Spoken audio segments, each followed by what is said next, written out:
तो मेरे घर से कुछ दूर पर ना एक बच्चा है जो मुश्किल से 13-14 साल का होगा। और उसने किसी यूट्यूब चैनल को परचेज किया 20,000 रुपए में। और उसे अब ऐसा लगता है कि वो उस यूट्यूब चैनल पे स्ट्रीम कर करके डायनामो को क्रॉस कर जाएगा। Not under valuing his abilities, अब वो क्रॉस करेगा या नहीं करेगा ये तो फ्यूचर ही बताएगा। पर बिना दूसरे का चैनल खरीदे अगर तुम्हें टॉप पर जाना है या फिर अगर तुम्हें गेमिंग करियर में सक्सेसफुल होना था, उसके लिए एक सर्टेन स्ट्रक्चर क्या हो सकता है, फिर ऐसे कौन सी 4 बातें हैं जिसको तुम्हें ध्यान रखना चाहिए अगर तुम्हें एक सक्सेसफुल गेमिंग करियर बनाना है। तो इस वीडियो को मैंने 2 पार्ट से बांटा है। नंबर 1 कि अभी गेमिंग सीन क्या है इंडिया में, एंड नंबर 2 कैसे कौन सी 4 बातें जिनके बारे में मैं बात कर रहा हूँ। अब इससे पहले कि तुम मुझे ये बोलो कि तुम्हारा तो गेमिंग चैनल है ही नहीं, तुम्हें क्या कैसे पता, तो भाई साहब ऑब्जर्वेशन जैसे कुछ चीज होती है और ऑब्जर्वेशन से तुम बहुत कुछ सीख सकते हो। ओके, इंडिया में गेमिंग सिनेरियो क्या है।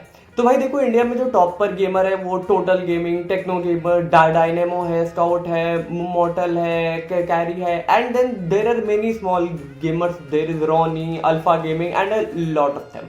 अभी तुम्हें लिटरली मैं गारंटी दे रहा हूँ कि तुम्हें नहीं पता कि इंडिया में कितने गेमर्स हैं। ऐसे बहुत सारे छोटे छोटे चैनल्स हैं जिनके 1 लाख, 2 लाख, 3 लाख, 4 लाख सब्सक्राइबर्स हैं, and they are doing really well in their particular field.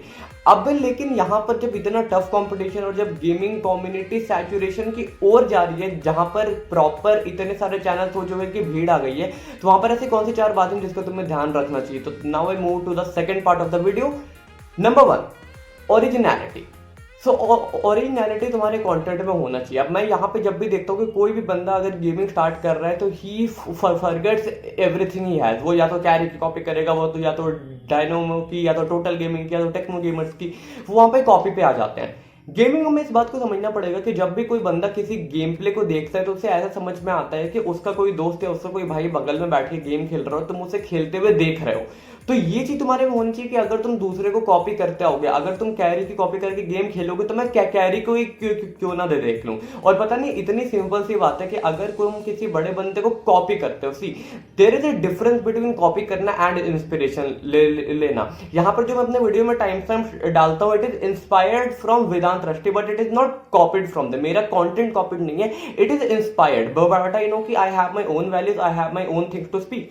यहाँ पर तुम्हें समझना पड़ेगा कि जब भी तुम न्यू गेमिंग चैनल स्टार्ट कर रहे हो तो you can get inspired by a lot of gamers, but do not copy any one of them, because तुम्हारी ओरिजिनलिटी है जो लास्ट में तुम्हें टॉप पर पहुंचाएगी। क्योंकि ओरिजिनल रहना ही किसी भी इंसान को टॉप पर पहुंचाता है। अगर कैरी, डायनामो ये सब आपस में एक दूसरे की कॉपी करने लगे, so everyone would get destroyed, because inspire होने में और बिल्कुल रिप ऑफ होने में, बिल्कुल कॉपी करने में बहुत बड़ा फर्क है।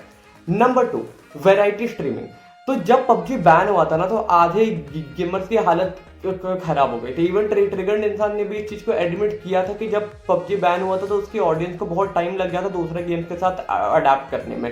तो यहाँ पर तुम्हें इस बात को समझना पड़ेगा, इट इज माई एडवाइस कि अगर तुम्हें गेमिंग स्ट्रीमिंग में एक ढंग की एक लॉन्ग सस्टेनेबल करियर में जाना है तो स्टार्ट वैरायटी स्ट्रीमिंग। बहुत सारे गेम्स को स्ट्रीम करो, अपने ऑडियंस को किसी एक गेम की आदत मत लगा दो, क्योंकि by the time that game would be dead, your career might become dead. या फिर तुम्हारा करियर अगर डेड ना भी हो तो तुम्हारे ऑडियंस को दूसरे गेम में शिफ्ट करने में बहुत ज्यादा टाइम लग सकता है। What you can do is to specialize in one game पर वीकली, या फिर हर 2-3 दिन में कम से कम एक दूसरे गेम को खेलो, ताकि तुम्हारी ऑडियंस को समझ में आए कि no, this person is not just restricted to Free Fire, Overwatch और maybe any other game. जब तक तुम्हारे चैनल पर वैरायटी नहीं होगी तब तक तुम्हारा कंटेंट इवॉल्व नहीं होगा, और जब तक तुम्हारा कंटेंट इवॉल्व नहीं होगा तुम्हें ये बात नहीं समझ में आएगी कि गेमिंग कितनी वाइड चीज है। क्योंकि जैसे पबजी बैन हुआ वैसे अगर कल को फ्री फायर भी बैन हो जाता है, क्योंकि अभी रिसेंट ही स्टेटमेंट आई है हमारे एक मिनिस्टर से, उन्होंने कहा है कि फ्री फायर या फिर पबजी ऐसे गेम वायलेंट है, तो शायद क्या पता है फ्यूचर में कुछ भी हो सकता है। तो अपना स्पेक्ट्रम को, अपने गेमिंग करियर के स्कोप को हमेशा बड़ा करके रखना। Point number 3 would be storytelling. See it is very important to carve story out of the story.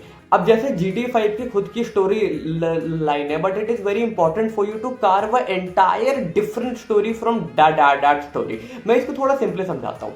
जब भी कोई बंदा तुम्हारे साथ गेम खेल के बैठता है, ऐसा समझो कि तुम्हारा घर है और तुम अपने दोस्त के साथ बैठ के खेल रहे हो, why do you play the game? क्योंकि तुम दोनों उस गेम में एक अलग ही अपनी फैंटेसी इमेजिन करने लगते हो, तुम अलग ही एक इमेजिनेशन में जाते हो, तुम कुछ भी बोल रहे हो, तुम इंग्लिश गेम को हिंदी में बोल के उसकी हिंदी कर रहे हो, तो कुछ भी होता है। That means you are carving out your entire own world out of that world. तो तुम्हें इस बात को समझना पड़ेगा कि जब भी तुम किसी गेम को प्ले कर रहे हो, what is more important is story telling, कि तुम अपने ऑडियंस को कितने अच्छे से उस गेम को एक स्टोरी बना के कन्वर्ट कर सकते हो। ये इंपॉर्टेंट है कि तुम कितने अच्छे से उस गेम में एक अलग सी जान डाल सकते हो। क्योंकि gaming is no more just about playing games, it is about telling your viewers की गेम में क्या स्टोरी है, या फिर गेम को तुम कितने अच्छे से इंगेजिंग बना सकते हो। Point number 4 would be engagement या फिर एंटरटेनमेंट। तो देखो, इस बात को समझना इंपॉर्टेंट है कि अगर तुम्हारा कोई गेम है तो तुम्हें उसमें अपने ऑडियंस को इंगेज करके रखना पड़ेगा। It is not only about कि तुम अपने ऑडियंस को जोक सुना रहे हो, मीम्स दिखा रहे हो, कुछ भी, पर इट इज अबाउट एंटरटेनमेंट। तुम किसी हॉरर गेम में भी बंदों को एंटरटेन कर सकते हो। एंटरटेनमेंट का मतलब ये होता है कि तुम्हारे जो व्यूअर्स है वो तुम्हारे गेम को पसंद करे। अब वो चीज कैसे आएगी, तुम्हारे व्यूअर तुम्हारे गेम को क्यों क्यों पसंद करेंगे, ये तुम्हें खुद ही फिगर आउट करना है।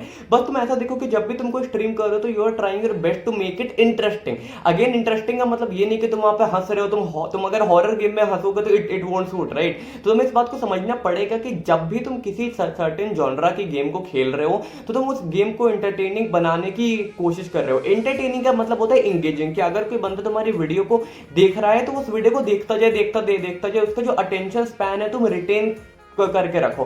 And be very careful about it, क्योंकि आजकल लोगों का अटेंशन स्पैन बहुत घट गया। तो तुम्हें अपने कंटेंट को इतना अट्रैक्टिव बनाना पड़ेगा कि तुम्हारा कंटेंट अटेंशन स्पैन को ग्रैब कर लो। जब वो तुम्हारे अटेंशन स्पैन को ग्रैब कर लेगा तो you have that potential, you must have that potential कि तुम्हारा ऑडियंस जो है, तुम्हारी ऑडियंस जो है, तुम्हारे व्यूअर जो है, वो तुम्हारे कंटेंट को देखते रहे। तो making the content engaging is very very important. So those are the 4 tips. Number 1 was originality, number 2 was variety streaming, number 3 was storytelling, and number 4 was engagement. So those were the 4 tips जो तुम्हें अपने दिमाग में रखने चाहिए before starting a gaming channel in 2021, and these 4 tips will definitely help you out in having a sustainable gaming career. So if you like this video, do hit the like button, channel को subscribe कर दो, बाकी videos को देख लो। I'll come up with more analytical and spiritual videos super soon. So that is it from my side. Thank you and bye. Channel को subscribe भी कर लो, बोलना भूल गया था, I'm sorry.